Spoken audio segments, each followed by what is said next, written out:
हर emotion करो celebrate एकदम Lallan top style में। आ गए हैं लल्लन टॉप स्टिकर्स जो आपको मिलेंगे बॉबल के कीबोर्ड पर। ऐसे स्टिकर्स के लिए डाउनलोड करें बॉबल कीबोर्ड। डाउनलोड लिंक पाएं डिस्क्रिप्शन में। पहली सुर्खी की ओर बढ़ने से पहले गोवा के मुख्यमंत्री प्रमोद सावंत का ये बयान सुनिए।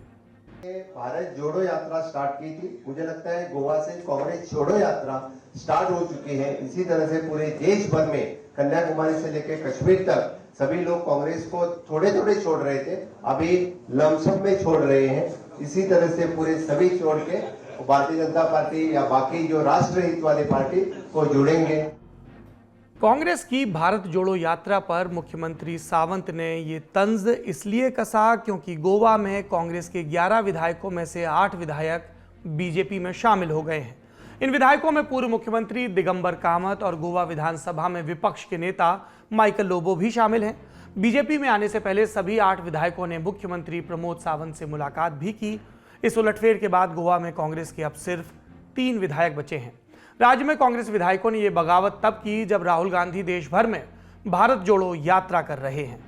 दिगंबर कामत और माइकल लोबो के अलावा कांग्रेस के जो विधायक बीजेपी में शामिल हुए हैं उनके नाम हैं दलाइला लोबो, केदार नायक, रुडोल्फो फर्नांडिस, एलेक्सो सिकेरा, संकल्प आमोनकर और राजेश सरदेसाई।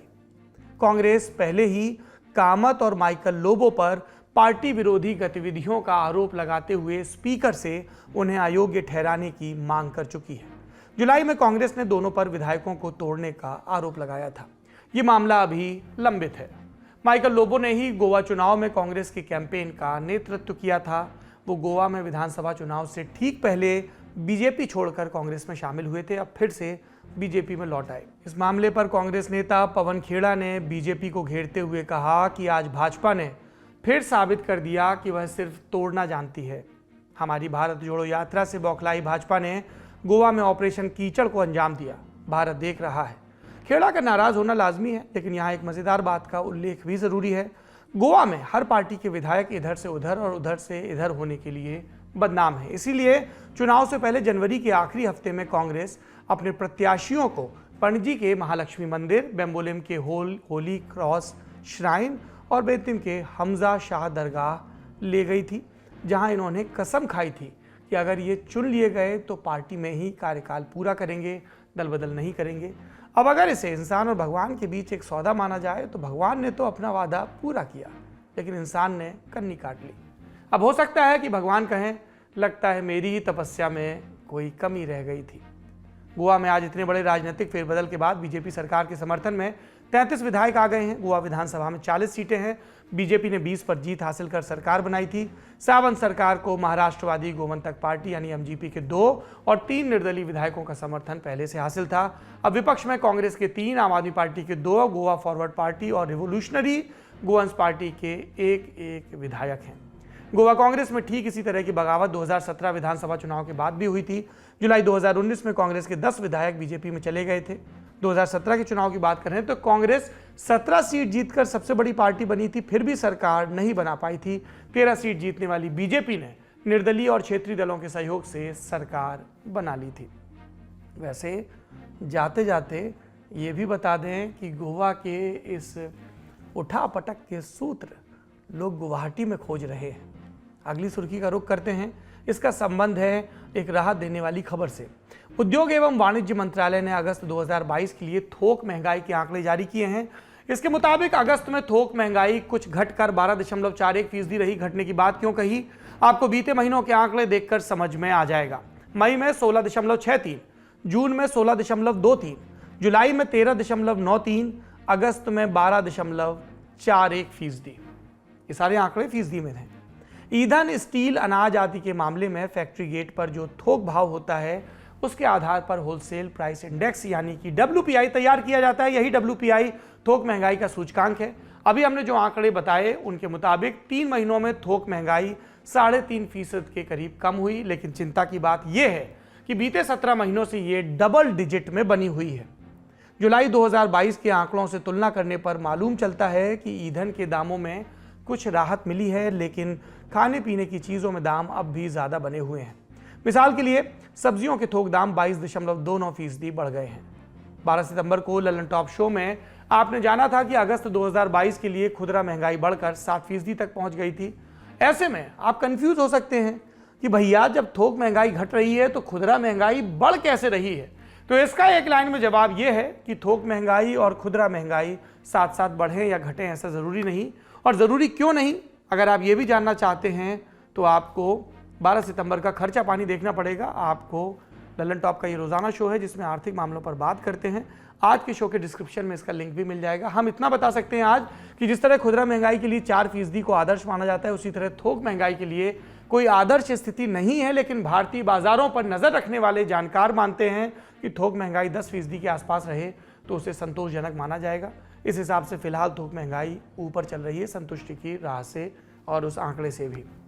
भारतीय रिजर्व बैंक की बात करें तो अपनी नीतियों को मुख्यतः ये खुदरा महंगाई को ध्यान में रखते हुए ही बनाता है, लेकिन उसके उठाए कदमों का असर थोक महंगाई पर भी पड़ जाता है। मिसाल के लिए बीते कुछ महीनों में आरबीआई ने लगातार ब्याज दरें बढ़ाकर बाजार से नकदी समेटने की कोशिश की है ताकि महंगाई घटे।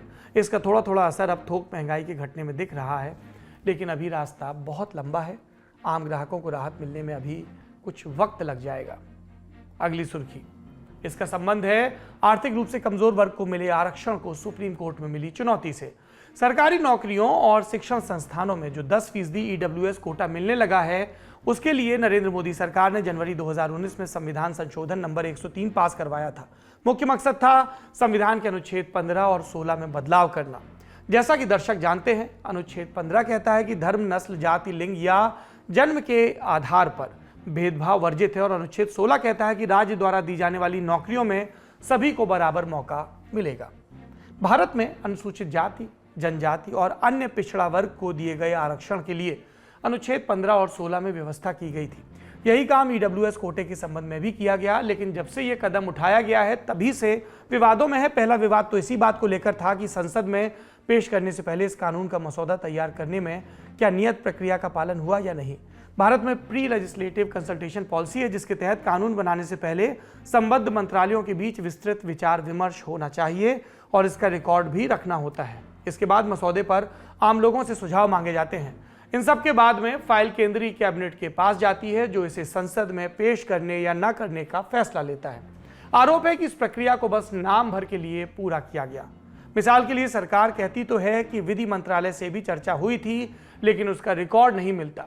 संबद्ध मंत्री तक का अप्रूवल फोन पर ही ले लिया गया था। जब कानून बन गया तब भी विवाद और आपत्तियां बनी रहीं, और जैसा कि आरक्षण जैसे भावनात्मक मुद्दे को लेकर लाजमी है, बात सुप्रीम कोर्ट तक चली गई। कुल 33 मामले हैं जिन्हें न्यायालय साथ में सुन रहा है, लेकिन सबसे प्रमुख नाम है जनहित अभियान का।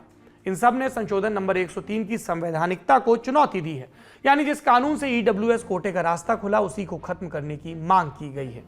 5 अगस्त 2020 को सीजीआई एस ए बोबड़े की बेंच ने मामले को संविधान पीठ के हवाले कर दिया था, क्योंकि न्यायालय को इस बात पर विचार करना है कि 50% आरक्षण की सीमा किन परिस्थितियों में लांघी जा सकती है और क्या महज आर्थिक आधार पर आरक्षण दिया जा सकता है, और इन दोनों बातों के संदर्भ में क्या ईडब्ल्यूएस कोटा संविधान की मूल भावना के विपरीत जा रहा है, इस पर विचार। भारत के मौजूदा सीजीआई यूयू ललित ने पहले ही कह दिया था कि वो संविधान पीठ में होने वाली सुनवाइयों को गति देना चाहते हैं, और ये मामला 13 सितंबर के रोज लिस्ट कर दिया गया। सुनवाई करने वाली पीठ में CJI UU Lalit, justice Dinesh Maheshwari, justice S Ravindra Bhat, justice Bela M Trivedi और जस्टिस जेबी पादरीवाला शामिल हैं। 13 सितंबर को ख्यात शिक्षाविद प्रोफेसर मोहन गोपाल सुनवाई में शामिल हुए। उन्होंने पीठ से कहा कि ईडब्ल्यूएस कोटा आरक्षण के मकसद को सर के बल खड़ा कर देता है। आरक्षण पिछड़े वर्गों को प्रतिनिधित्व देने के लिए लाया गया था, लेकिन ईडब्ल्यूएस इसे आर्थिक कल्याण की स्कीम बना देता है। फिर यह भी है कि इससे पहले दिए गए आरक्षण में जाति महज पिछड़ेपन की पहचान स्थापित करती है। आरक्षण इसलिए दिया जाता है क्योंकि संबद्ध व्यक्ति सामाजिक और शैक्षणिक रूप से कमजोर माना गया, लेकिन ईडब्ल्यूएस के तहत आरक्षण अगड़ी जातियों तक सीमित कर दिया गया है। इसीलिए यह संविधान पर एक हमले की तरह है। अन्य याचिकाकर्ताओं की तरफ से पेश हुए वकीलों ने इस बात को रेखांकित किया कि ईडब्ल्यूएस जिस वर्ग को प्रतिनिधित्व देने की कोशिश कर रहा है, उससे पहले से काफी प्रतिनिधित्व मिला हुआ है। आज इस मामले में फिर सुनवाई हुई। वरिष्ठ वकील पी विल्सन ने जिरह के दौरान याद दिलाया कि ईडब्ल्यूएस को लेकर 2016 में गुजरात में एक अध्यादेश लाया गया था, जो संविधान संशोधन नंबर 103 की नकल की तरह था। इसे गुजरात हाईकोर्ट में चुनौती मिली और ये वहीं खारिज भी हो गया था। आज हुई दलीलों के बाद न्यायालय ने सुनवाई को 15 सितंबर तक के लिए मुलतवी कर दिया है।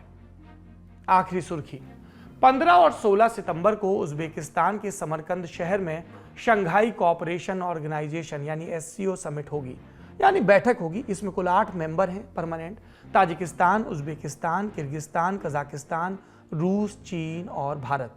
इसीलिए भारत से प्रधानमंत्री नरेंद्र मोदी, चीन के राष्ट्रपति शी जिनपिंग 15 सितंबर को समरकंद में मौजूद होंगे।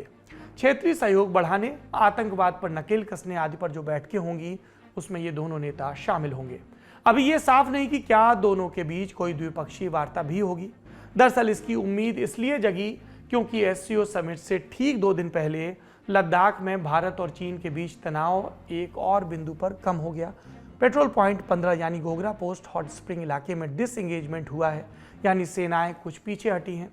ऐसे में कयास लगने लगे कि दोनों नेताओं की संभावित बैठक के लिए माहौल तैयार करने की कोशिश हो रही है, लेकिन अभी इस बाबत आधिकारिक ऐलान नहीं हुआ है। दर्शक जानते हैं कि 2020 के अप्रैल से लेकर अब तक पूर्वी लद्दाख में भारत और चीन आमने सामने हैं। तब से लेकर अब तक एक बार रूस के सौजन्य से दोनों देशों के रक्षा मंत्रियों की बैठक हो चुकी है। एक बार चीन के विदेश मंत्री भारत आ चुके हैं, लेकिन इस दौरान लद्दाख की स्थिति में कोई चमत्कारिक परिवर्तन नहीं आया है।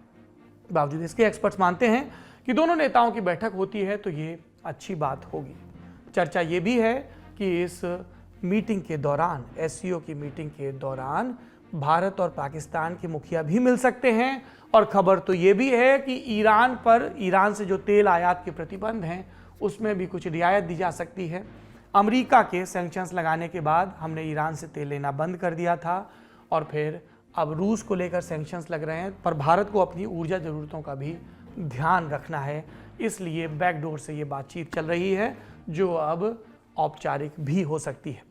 लल्लन टॉप का सबसे ठस, ठेठ और ठसकदार बेबी आ गया है लल्लन टॉप का पॉडकास्ट जिसका नाम है बाजा, और ये बजेगा सिर्फ लल्लन टॉप ऐप पर।